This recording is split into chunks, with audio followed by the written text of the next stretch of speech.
Sabe aquela pedra preciosa, linda que a gente vê na vitrine? Por trás do brilho dela tem um mundo inteiro.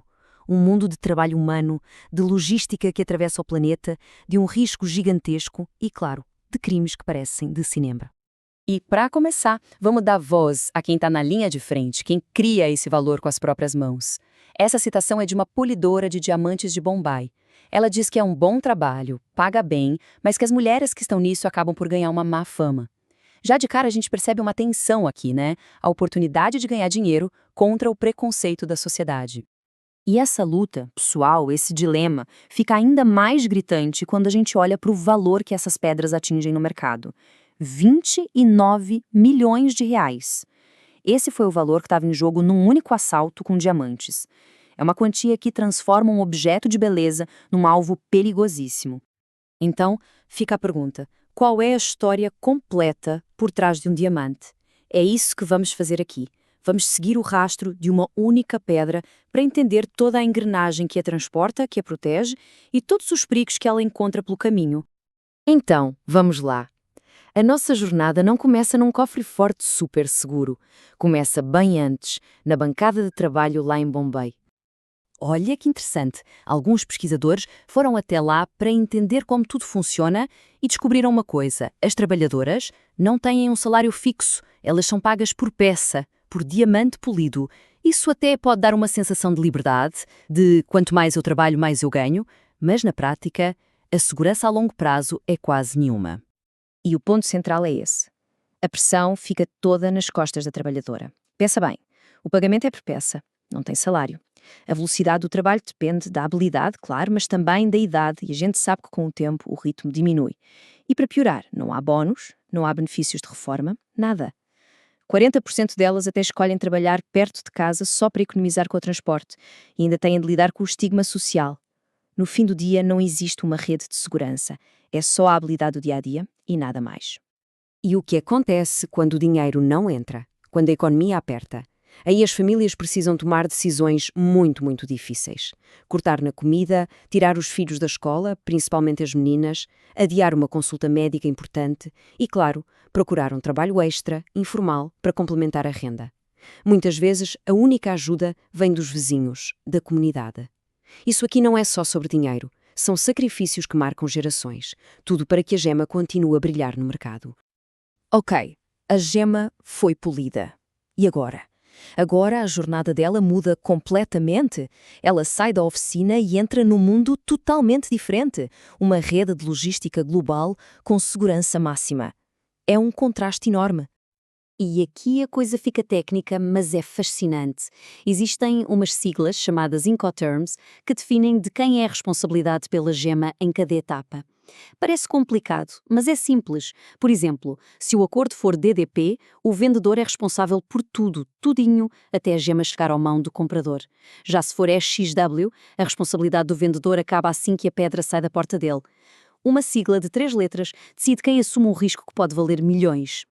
E no Brasil, por exemplo, para exportar uma gema destas, o processo é super rigoroso. Primeiro, o vendedor emite uma nota fiscal específica. Depois, essa nota tem de ser apresentada na alfândega. Aí, a venda é registada num sistema do governo, o Siscomex. Enquanto isso, a mercadoria fica guardada em cofres de alta segurança. E o transporte, quase sempre de avião, que é mais seguro e automatizado. É um passo a passo cheio de travas de segurança para proteger a carga. Bom, com tanto valor a passear pelo mundo, é óbvio que precisa de mais uma camada de proteção, não é? E é aí que entra o mundo dos seguros especializados. As apólices de seguro para este mercado são cheias de detalhes. Tem um termo, por exemplo, chamado salvados. O que é isso? Basicamente, são os bens que sobraram depois de um roubo ou de um acidente. A seguradora tem o direito de ficar com esses salvados para tentar diminuir o prejuízo. E o dono da joia não pode simplesmente abandonar o que restou. Existe todo um processo para lidar com a perda. E os riscos são tantos que o seguro precisa de cobrir quase tudo o que se possa imaginar. Não é só roubo da loja, não. A cobertura pode incluir a mercadoria enquanto está com o transportador, o roubo de uma vitrine externa, os danos na loja durante a tentativa de assalto e vai além. Cobre até perdas por causa de tumultos, greves e desastres naturais, como terremotos e tsunamis. A proteção tem de ser do tamanho do perigo. Então, vamos recapitular. A gente tem uma logística super segura e um seguro que cobre quase tudo. Parece um sistema à prova de falha, certo? Mas e quando tudo isso falha? É aí que os criminosos entram. Eles são especialistas em encontrar as brechas, os pontos fracos do sistema. Pode ser uma falha digital, um descuido ou um golpe baseado na pura lábia. E as consequências financeiras são gigantescas. Olha só este caso. Um grupo criminoso encontrou uma brecha no sistema dos Correios do Brasil. Eles criaram dezenas de contratos falsos e começaram a vender etiquetas de envio fraudulentas para empresas de comércio eletrónico. O prejuízo? Mais de 2.700.000 reais. Mas há golpes ainda mais ousados. Lembra daquele número do início? 29 milhões? Pois é. Nesse caso, uma mulher fez-se passar por especialista em gemas, uma gemóloga, e na maior tranquilidade trocou os diamantes verdadeiros por réplicas falsas. Simples assim.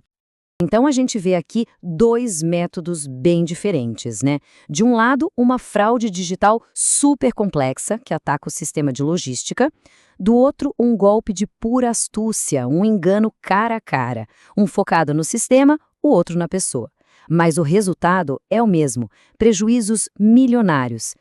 E no fim, o que a gente percebe é que a jornada de uma única pedra preciosa revela um universo inteiro. Um universo de habilidade humana, de sistemas super complexos e de um risco enorme. E isso leva-nos a uma última reflexão.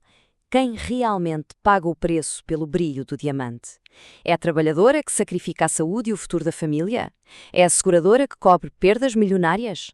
O custo real parece dividido entre muitas pessoas, e isso faz-nos perguntar: qual é o verdadeiro valor de uma pedra destas?